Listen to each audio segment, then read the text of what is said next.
அதிமுக, பாஜக தொகுதி பங்கீடுகள் தொடர்பாக பாஜக மாநில தலைவர் நயினா நாகேந்திரனுடன் எடப்பாடி பழனிசாமி இன்று பேச்சுவார்த்தை நடத்த இருக்கிறார்.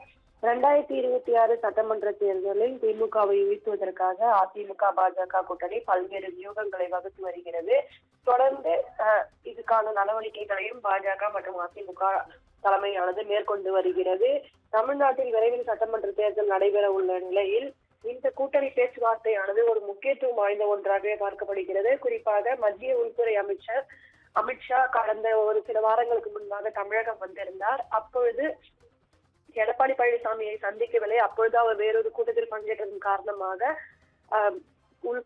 உட்கட்சி மைய குழு கூட்டத்தை மட்டும் அமித்ஷா நடத்தி இருந்தார். தொடர்ந்து டெல்லியில் அமித்ஷாவை எடப்பாடி பழனிசாமி 2 நாட்கள் முன்பாக சந்தித்திருந்தார். அப்பொழுதும் கூட்டணி தொடர்பாக பேசவில்லை என்றும் சாதாரணமாக சந்தித்ததாக எடப்பாடி பழனிசாமி வெளியில் வந்து செய்தியாளர்களுக்கு பேட்டி அளித்தார். தொடர்ந்து இன்றைய தினம் பேச்சுவார்த்தையானது நயினா நாகேந்திரன் மற்றும் எடப்பாடி பழனிசாமி தலைமையில் நடைபெற உள்ளதாக தெரிவிக்கப்பட்டிருக்கிறது. ஏற்கனவே அதிமுக, பாஜக கூட்டணியில் பாமக இணைந்துள்ள நிலையில் வேறு ஏதேனும் கட்சிகளை இணைப்பது தொடர்பாகவும் அதே போன்று பாஜக, அதிமுக இடையே தொகுதி பங்கீடு தொடர்பாகவும் இன்றைய தினம் பேச்சுவார்த்தை நடைபெறும் என்று எதிர்பார்க்கப்படுகிறது.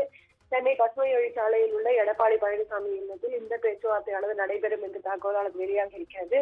இந்த சந்திப்பின் பொழுது பாஜக, அதிமுக இடையிலான தொகுதி பங்கீடு தொடர்பாக முக்கியமாக பேசப்படலாம் என்று தெரிவிக்கப்பட்டிருக்கிறது. அது மட்டுமின்றி எடப்பாடி பழனிசாமி செய்தியாளர்களை சந்திக்கும் பொழுது ஓ பன்னீர்செல்வம், சசிகலா ஆகியோருக்கு நிச்சயமாக கூட்டணியில் இணைக்கப் போவதில்லை என்று திட்டவட்டமாக தெரிவித்திருந்தார். மேலும் டிடிவி தினகரன் தொடர்பான கேள்விக்கு அவர் மழுப்பலான பதிலையும் தெரிவித்திருந்தார். எனவே தேமுதிகவும் டிடிவி தினகரனும் கூட்டணியில் இணைப்பதற்கான வாய்ப்பு இருப்பதாகவும் ஒரு தகவல் வெளியாகி இருக்கிறது. இது தொடர்பாகவும் இன்றைய தின பேச்சுவார்த்தையில் நடக்கலாம் என்று தெரிவிக்கப்பட்டிருக்கிறது.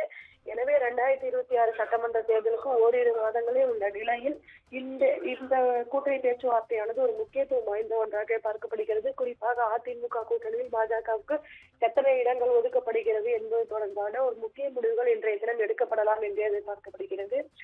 எனவே இந்த பேச்சுவார்த்தையின் போது தொகுதி பங்கீடு, அதே போன்று கூட்டணி விரிவாக்கம், பரப்புரை திட்டங்கள் உள்ளிட்ட முக்கிய முடிவுகள் எடுக்கப்பட உள்ளதாகவும் தகவல்கள் வெளியாகி இருக்கின்றன.